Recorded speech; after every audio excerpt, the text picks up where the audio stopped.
Bem-vindo, pessoal, a mais uma Anemia Cerebral. No nosso quadro Utopia das Letras, um quadro dentro do Anemia Cerebral dedicado à leitura. A leitura de tudo. Logo mais vem aí algumas análises nossas de literatura e continuamos naquela maratona sobre quadrinhos. Hoje com um resgate, uma estreia, que é os quadrinhos Bonelli, os Fumetti. Fumetti, para quem não sabe, quadrinhos em italiano, é como são chamados os quadrinhos na Itália, fumetti, fumetto no singular, fumetti no plural, quadrinhos. E a Bonelli, essa Sergio Bonelli Editore, ela possui uma galeria de personagens, e nessa edição, já vou falar dela logo, que saiu pela Globo, décadas atrás. Essa foi uma única edição compilando vários desses personagens nesse volume aqui um pouco maior. Os personagens são, nesse compilado, e são aqui muitos dos principais, o Tex. Vocês já devem ter visto por aí, até agora o Tex é publicado em banca. Tex, ele vem sendo publicado no Brasil ininterruptamente pela Tex Mensal, que já passou do número 600, se eu não me engano. A Tex Coleção também, se não me engano não, é certeza. Lá na Itália, Tex completou 700 publicações. E muita coisa que é falada do Tex. A gente vai falar dele ao longo do ano inteiro. O Dylan Dog possui no Brasil 2 publicações. A nova série, sai bimestralmente, que se dedica às histórias novas em sequência, e um compilado com curadoria da Mitos, que é a série clássica, com as histórias antigas. Tudo bimestral. O Martin Mystery, saindo também bimestralmente, numa única revista, numa única edição. O Mr. No sai pela editora 85, uma exceção, ele não sai pela Mitos. A Mitos ela tem uma grande hegemonia, mas ela não é exclusiva publicando a Bonelli no Brasil. E infelizmente, esses 2 personagens aqui, o Nick Ryder e o Nathan Never, eles não saem mais. No entanto, acho que foi em 2017 para 2018, saiu 4 volumes de cada um pela Mitos. Tem mais personagens, mas esses são os 6 que separaram para esse volume outrora lá na editora Globo, quando ela mantinha os direitos desses personagens. Essa edição é uma edição antiga, você só acha no Mercado Livre, pessoal, você não acha mais. Foi publicado pela editora Globo em 93, e essas histórias elas são variadas, creditadas cada uma numa revista. Aqui, por acaso, é dito que é na Sergio Bonelli em 93, mas cada história são histórias curtas, elas saíram em revistas diferentes, né? Então a Tex saiu nessa Comic Art em 96, na 98 saiu o Mr. No, na 92 saiu o Martin Mystery, no suplemento ao horror saiu Dylan Dog, e a Comic Art 85 publicou essa história do Nathan Never. São todas histórias curtas, são pílulas, são doses de cada personagem. Serve para você conhecer eles? Sim, mas não creia que por esse volume você tem um apanhado do que literalmente é o personagem. São só histórias curtas. Vale muito a pena para quem é fã da Bonelli, porque vocês vão perdoar, pessoal, o cachorro do vizinho aí deu pra latir. E não tem como a gente gravar depois. Mas vamos lá, essa edição ela vale muito a pena para quem é fã da Bonelli. Quem não tem, curte Bonelli, vai atrás.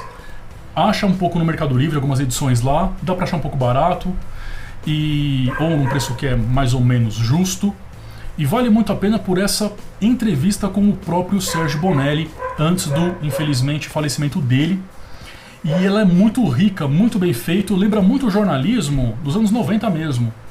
E aqui entre as perguntas, o Bonelli responde sobre as vendas do Tex, e olha o comentário que interessante de um e do outro. Ele comenta: é impressionante que o Tex, publicado desde 48, venda cerca de 400 mil. E olha a resposta do Bonelli: mas ela já vendeu 600 mil. 600 mil. Então é uma entrevista muito bacana, muito legal. Ele contando aqui de como que funciona a Bonelli, como que é escrito, como que é o processo. Ela é antológica, recomendo muito. E ela tem um tamanho até longevo, né? Ela passa aqui de 4 páginas. Vale muito a pena. Eles foram recebidos direto lá na editora, no prédio da editora. E aí ele começa, então, essas seleções de histórias. A primeira é do Tex, e ele separa... É bonita essa edição, porque ele separa uma entrada, né, uma apresentação com uma cor ao fundo chapada, né? Tem essa imagem aqui do Tex. E ele veio uma história, tudo colorido, sobre o Tex. Ele faz uma apresentação do Tex. E aqui é uma história curta, que ela tenta ser um pouco cômica, mas ela é cômica dentro do que seria comédia no faroeste, né? Não vou folhear muito porque só de folhear vocês vão ver spoilers daqui pra frente. Em resumo, são dois bandidos que estão fugindo, armando um roubo e estão fugindo, e por acaso, enquanto eles estão ali combinando para onde vão rumar, um deles é procurado, né, esse Pedro Gitano Valdez, com 10 mil em recompensa, e entra de repente quem? A camisa amarela. Enfim, a próxima história é do Mr. No. Para quem não conhece o Mr. No, ele é um herói bonelliano que começa, né, sobretudo na Amazônia. Ele viaja para a Amazônia, ele se acidenta, ele passa a viver na Amazônia, adquire muitos hábitos, muita cultura brasileira. Há quem diga que ele é o herói mais brasileiro da Bonelli. E aqui, nessa história, Amazônia Mon Amour, acho que vocês viram, né? A página aqui também em verde, no mesmo padrão. Como é bonita a arte da Bonelli, né? Não sei nem quem é esse desenhista, pessoal. Se eu descobrir, eu ponho aqui na tela pra vocês e eu colocamos. Mas então, voltando ao Mr. No, a história do Guido Nolita. Pra quem não sabe, Guido Nolita é o Sérgio Bonelli. É que o pai dele, o Gianluigi Bonelli, para eles não ficarem confundindo o nome de quem é quem, o Sérgio Bonelli, o falecido Sérgio Bonelli, ele assinava como Guido Nolita. E é uma criação dele. O Mr. No é dele. E nessa história aqui, uma história curta, que é o Mr. No levando para passeio um playboy que quer dizer que visitou a Amazônia, que conhece a Amazônia. Então, nessa viagem aí, também aqui em cores, algo que era muito raro, até hoje, né, muito comum sair colorido, só especiais mesmo. E aqui uma edição em cores, mostrando aí a Amazônia pra gente. Não sei que trecho que é esse, inclusive mostrando, vai apresentar pra gente aqui algumas situações. E aí também uma história que não dá pra mostrar muita coisa, senão vai ter revelação aí. A do Martin Mystery, pra mim, a história melhor do volume. Como é bela a arte da Bonelli, impressionante. O último quadro é sempre bonito, né? Olha que muda bonita o Martin Mystery, pode falar Mystery ou Mister, tanto faz, estamos no Brasil, mas acho que é Mister que diz. Ele é um personagem, como falei, que é publicado, e o interessante do Martin Mister é o quanto que esse personagem ele é flexível. Ele surge ali como uma mistura de aventura pulp, lembrando assim a parte aventureira, selvagem, de um fantasma, alguns mistérios que quem assiste cinema, gosta de cinema, conhece, já deve ter visto Sessão da Tarde, como chama? O Indiana Jones. Então ele mistura essas investigações, ele é um arqueólogo, ele é um historiador, e ele é chamado de o detetive do impossível. Ele investiga casos que são mistérios. Inclusive o parceiro dele é um homem de Neandertal, que foi extinto, não existe, mas o último está do lado do Martin Mister. E aqui é uma história muito interessante de espionagem a ver com uma intriga por motivos de uma obra de quem? Já reconheceu, né? Leonardo da Vinci. Então tem uma trama em torno da pintura, de o que significa a pintura, do que pode ter por trás. Há um assassinato, um traço que eu gosto demais. Ele praticamente é uma linha clara, lembra muito o traço francês. E aqui o Martin Mystery, que é um inglês, vem até essa região, encontra a mais namorada dele da faculdade, que vai mostrar pra ele esse caso aí que envolve essa pintura. Então, muito boa essa história. Essa história já vale um encadernado. O final dela é bem surpreendente, bem interessante. Também não pode mostrar muito. Nossa, inclusive acabei de ver o spoiler aqui. Dylan Dog, escolheram muito bem a cor. Que puta cor, imagina uma capa de um gibi assim. Que animal que seria.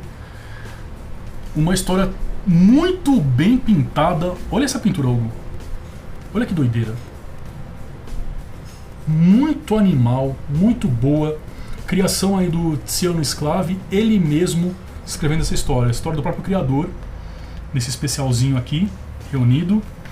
numa pintura extraordinária. Difícil você saber o que é melhor, se é o traço, a arte ou se é a colorização. Puta que pariu, eu adoro esse tipo de cor. Lembra muito, pra quem conhece, gosta de quem é fã de super-heróis aí, vai lembrar a Lynn Varley, do Cavaleiro das Trevas, parceira do Frank Miller durante a maior parte da carreira. Ela faz essa pintura nesse estilo aqui, ó, com um pouco de pincel, né?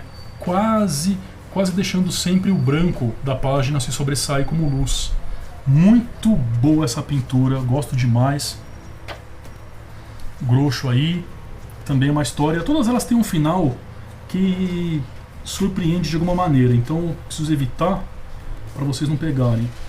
E como Dylan Dog, para quem não conhece, são histórias de terror, muito baseado em cinema, bebe muita fonte do cinema, fonte de filme italiano de terror. E o último volume ele mostra então não, perdão, não é a última história não, a penúltima, o Nick Raider. Eu li essa história pelo meu tio, ele tinha esse volume, esse aqui é meu, comprei depois. Eu gostava muito dessa história do Nick Raider. Nick Raider é um policial e as histórias lembram muito aquelas histórias de policial, não as pastelões, mas aquelas boas dos anos 80, 90, início dos 90. Que eram sempre thrillers policiais, violentos, com intriga, cidade suja, corrupção. Esse é o mundo que enfrenta aí nosso protagonista, nosso herói. História muito boa, história daquela de doer o peito, porque é uma história de traição. Esse casal que cresceu junto no colégio, jogava junto, vivia os momentos juntos, agora estão separados. E o rapaz inicia uma investigação sobre o desaparecimento dessa menina, que parece estar viva, não só parece, como está. E aí o Nathan Never encerrando, e pra mim a melhor arte. Melhor arte desse encadernado, é um show. Pra quem não conhece, esse personagem, Nathan Never, ele está no futuro. É um futuro muito, muito parecido com Blade Runner e com Gundam, dos mangás. Então você tem o robô gigante, sim, e você tem aquele cenário cyberpunk com extrema alta tecnologia, a polícia, os investigadores não mais estatais, mas sim privados. Inclusive o Nathan Never faz parte de uma dessas polícias privadas. Então é um cenário cyberpunk, mas cyberpunk retrô, né? Um cyberpunk bem oitentista. E o ser humano já coloniza outros planetas, outros lugares. E essa aqui é uma história. Eu não sei quem que é esse artista. Quem que é esse artista aqui? Puta que pariu. Claudio Castellini. Guarda esse nome. Eu não tinha guardado, agora eu vou guardar. Claudio Castellini. Que arte do cacete. Olha esse cara aqui, Hugo. Que bem louco esse traço. Esse traço me lembra muito falei de Gundam. Olha os robôs gigantes aí. Os robôzão. Não é gigante, né? A pessoa tá, mas tem robôzão assim. Então, uma espécie de noir, só que galáctico, futurista, muito bom. Olha, a polícia é muito retrô. Essa aqui também é uma história é um tipo de sequestro, se não me engano. Faz tempo que eu li, agora eu não lembro de cabeça. Mas também, ele é um policial. E ele tá cuidando ele tá comendo nessa parada aqui. Eles estão viajando e aqui é uma parada. É um barato que o Nathan Never se passa no futuro do universo Bonelli. Então ele tem a machadinha do Zagor, pra quem conhece também um quadrinho clássico da Bonelli. Ele é uma das únicas pessoas que tem livro, que consegue livro. Ele coleciona antiguidades que são coisas do nosso tempo. Então aqui ele tá lendo algum poeta italiano e a menina comenta, né? Nossa, mas você tem um livro. E ela lembra da avó dela, que a avó dela cantava pra ela, contava pra ela recitava os poemas. Então é uma história com muita pegada retrô, nessa arte que é um desbunde. Nessa arte aqui, ó, quando você olha o desenho dos personagens, que puta arte. É muito engraçado as armas, né? Elas são como era feito nos anos 80. O policial parece que veio do Jaspion, do Giban. Mas não se deixa enganar pelo retrô não, porque a história é bem séria, é muito boa. Cara, imagina esse desenhista desenhando uma Guerra Skrull. Olha o traço desse monstro aqui, desse cara, esse alienígena. Ele me lembra muito os melhores desenhistas que desenhavam o Wolverine, o Dente de Sabre. Gostei muito desse desenhista. Então, aqui é uma história que eles estão numa situação de sequestrar, de fazer uma espécie de... Não é sequestro, perdão, é um assalto nessa parada, que é uma parada de trânsito, né? Que como você viaja e tá com o ônibus aí o carro na rua, você para comer uma lanchonete de estrada. Eles estão no espaço e aqui é uma base lanchonete, uma pousada lanchonete. E a parada de ônibus do ônibus espacial duraria acho que 1 hora, uma coisa assim. E justamente nessa hora o Nato Never sentou-se para comer um lanche. E aí conversou com essa menina, que era infeliz, que ela queria sair desse lugar, ela queria ir para um outro planeta, no momento que teve esse assalto, né? Então é isso. E aí ele finaliza, né? A edição tá meio judiada aqui, mas material antigo. E aqui essa página aqui é interessante, que ele mistura, né, o universo bonelliano de oeste e o tecnológico aí do futuro. Puta edição, muito boa para colecionador. Tem umas coisas interessantes, né? Por ser um quadrinho de luxo fumete, o editor da época, ele tomou umas decisões engraçadas. Ó, ele colocou imagens, coisa que não aconteceria hoje de jeito nenhum. Ele colocou essa imagem, Catedral do Uomo na Itália, aqui, né? E aqui no fundo, também não tem nada a ver com a Bonelli, mas ele colocou aqui, ó, o Arco de Florença, ó, perto da Galeria degli Uffizi, as margens do rio Arno. Colocou umas imagens da Itália ali, que não tem diretamente ligação com a Sergio Bonelli, mas um álbum de luxo, né? Acho que considerando que o leitor que vai pegar esse quadrinho, que na época era um quadrinho de luxo, nesse formato aqui, e por ser colorido, que ele era um leitor mais sofisticado, né? Gostar dessa cultura aí, desse tipo de coisa de revista Veja. Interessante. Olha, vale, viu? Esperamos então ter mostrado alguma coisa interessante. Tirei do baú essa edição aqui. Se vocês gostaram de coisa antiga, de alguns quadrinhos assim, eu tenho alguns materiais aqui em casa, a gente dá um jeito e vai mostrando pra vocês. Então vocês comentem lá embaixo se gostaram, se querem mais material antigo pra gente trazer. Vamos fazer aqui ainda vídeos sobre como começar a ler Bonelli, quais personagens. Você pode começar com esse material, como eu falei, mas não julgue, caso você não goste de uma história ou de outra, muito, achando que todo aquele personagem é aquilo. Não é. Como eu te disse, isso aqui são histórias curtas, e esse álbum ele não tem 150 páginas, ó, tem 100 e poucas. Então as histórias têm menos de 10 páginas, né, 111. Então é muito curto para você poder ter um apanhado do personagem, ainda que tenha 2 ou 3 histórias muito, muito boas. Tá bom? Então um abraço. E logo estamos mais por aí. Falou.